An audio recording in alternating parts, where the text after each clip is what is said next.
Dr. Shahida Wizaarat, Pakistan की very well renowned economist. Doctor साहब thank you very much, very grateful for your time.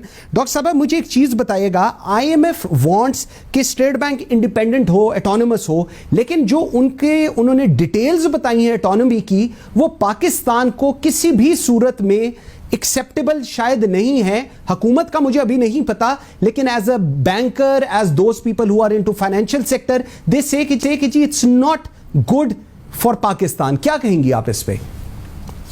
देखिए, उन्होंने बज़ाहिर एक ये होता है आर्गुमेंट IMF का और सारे इन लोगों का, वेस्टर्न इदारों का, कि स्टेट बैंक की ऑटोनॉमी होनी चाहिए. मगर जिस तरह से उन्होंने स्टेट बैंक की ऑटोनॉमी को, इसका जो एक्ट बनाया है, इसमें सिर्फ स्टेट बैंक की ऑटोनॉमी नहीं है, इसमें ऐसा लग रहा है कि बहुत सियासी और बहुत स्ट्रेटेजिक और बहुत इकोनॉमिक कुछ मफादात हैं जो इसमें लपेट दिए गए हैं. बज़ाहिर स्टेट बैंक की ऑटोनॉमी कही जा रही है, मगर इसके बहुत दूर नताइज होंगे पाकिस्तान की मईशत पे, पाकिस्तान के स्ट्रेटेजिक मफादात पे और सोशल वेलबींग पे. तो मैं समझती हूँ कि हम इसमें देख रहे हैं इसको. ये सिर्फ स्टेट बैंक की ऑटोनॉमी नहीं है. ओके डॉक्टर साहब, अनअकाउंटेबल होगा, एटोनमस का जो टर्मिनोलॉजीज इस्तेमाल की जा रही हैं, जिस तरह अभी कोई केस होता है, FIA में जाता है, बैंकिंग कोर्ट में जाता है, उन्होंने कहा नहीं, governors, deputy governors, executive directors, आप उनको बुला ही नहीं सकते. सो NAB, FIA हमारे वक्त के वजीर आजम को बुला सकता है, किसी और को बुला सकता है, but governor, state bank, deputy governors और इनको नहीं बुला सकता. तो इनके ऊपर चेक और बैलेंस कहां से आएगा, या कोई चेक और बैलेंस नहीं होगा इन पे?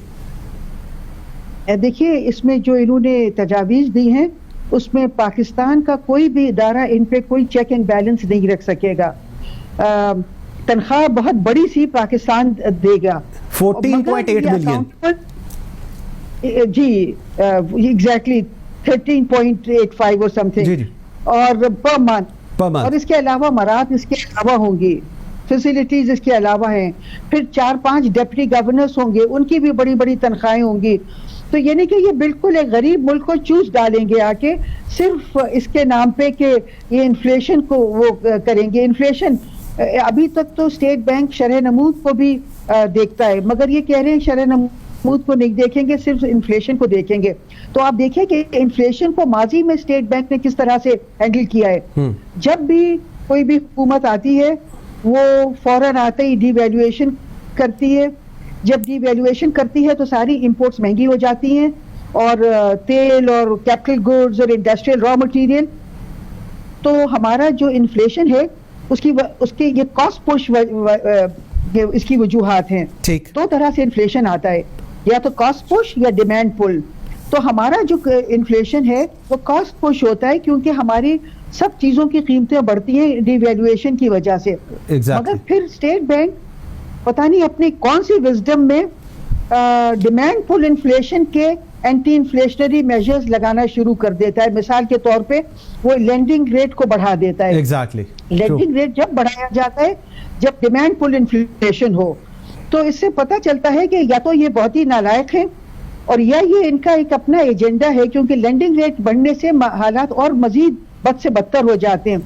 तो आप ये खारिज इनकार नहीं कर सकते कि हो सकता है कि इनका एजेंडा हो सकता है ये नालायक हो. इन ईदर केस कि इसी किस्म की स्ट्रेटेजी को अपनाएंगे और उससे इन्फ्लेशन को हैंडल करेंगे. और इतना बड़ा एक मॉन्स्टर तैयार कर रहे हैं, और ये सिर्फ इतने नाकिस इनकी स्ट्रेटेजी को अमल दरामद करने की. डॉक्टर साहब, दो चीजें और मुझे बताइएगा. एक, एटोनमस फाइनेंशियल स्टेट बैंक जिसकी हम बात कर रहे हैं, विच इज नॉट अकाउंटेबल, और कहा जा रहा है कि जी इनका जो प्रेसिडेंट है वो हमारे पाकिस्तान के प्रेसिडेंट उसको करेंगे, बट वी ऑल नो कि वो वर्ल्ड बैंक की तरफ से डायरेक्शन आएगी.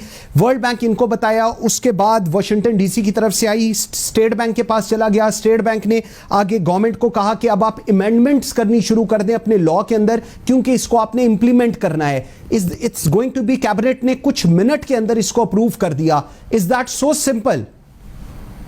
देखिए, यही 5-7 मिनट में इसको कैबिनेट ने अप्रूव कर दिया, जबकि हम लोगों ने देखा तो इसके बहुत दूर रस नताइज हैं पाकिस्तान की मईशत पे, पाकिस्तान की सियासत पे, सोशल वेलबींग, स्ट्रेटेजिक वेलबींग.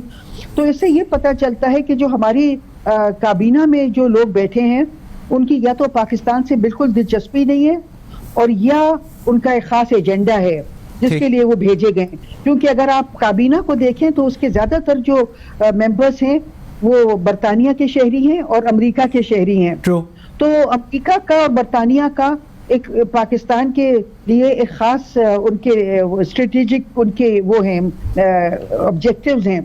تو اس سے یہ لگتا ہے کہ یہ لوگ پاکستان کا دفاع نہیں کر رہے, یہ لوگ برطانیہ اور امریکہ کا ایجنڈا ہم پہ مسلط کر رہے ہیں, جو کہ کیونکہ پاکستان اس وقت سی پیک میں بہت پاکستان نے چاہ رہا ہے, اور چائنا سے, روس سے, ترکی سے, ایران سے, ان ملکوں سے تعلقات بڑھانا چاہ رہے. تو ایسا لگتا ہے کہ یہ ہمیں ان سے دور کرنے کے لیے ایک بہت بڑا ایجنڈا تیار کیا گیا ہے, اور ہماری کابینہ میں جو لوگ بیٹھے ہوئے وہ انہی کے شہری ہیں. اور اسی لیے میں نے اس کے خلاف ہمیشہ لکھا ہے اور آواز بلند کی ہے کہ پاکستان کا جو پولیٹیکل آرڈر ہے یہ پاکستان کے لیے سب سے بڑا خطرہ ہے. ہمیں اپنا پولیٹیکل آرڈر صحیح کرنا چاہیے. ٹھیک, بالکل ٹھیک. لاسٹ کوسچن مجھے ذرا بتائیے گا, یہ جو آئی ایم ایف پلان دے رہا ہے پوری دنیا کے اندر کتنے ایسے اسٹیٹ بینکس ہیں جہاں پر یہ پلان چلتا ہے اور اتنی اٹانومی اور اس طرح کا پروسیس ہے, یہ بھی مجھے ذرا بتائیے گا. جی میں نے کسی اسٹیٹ بینک کو نہیں سنا کہ اس کی اتنی آٹونومی ہو.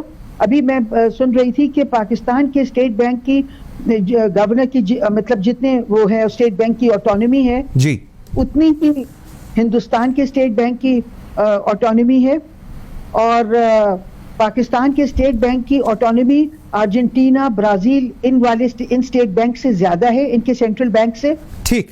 اور پاکستان کی میں نے نہیں سنا کہ کسی بھی دنیا میں کسی بھی سینٹرل بینک کی آٹونومی ویسی ہو جیسی کہ ہمیں یہ ان کے ایکٹ میں انہوں نے. بالکل ٹھیک, بالکل ٹھیک. Doctor professor doctor Shahida Wizarat, thank you very much جی, بہت شکریہ.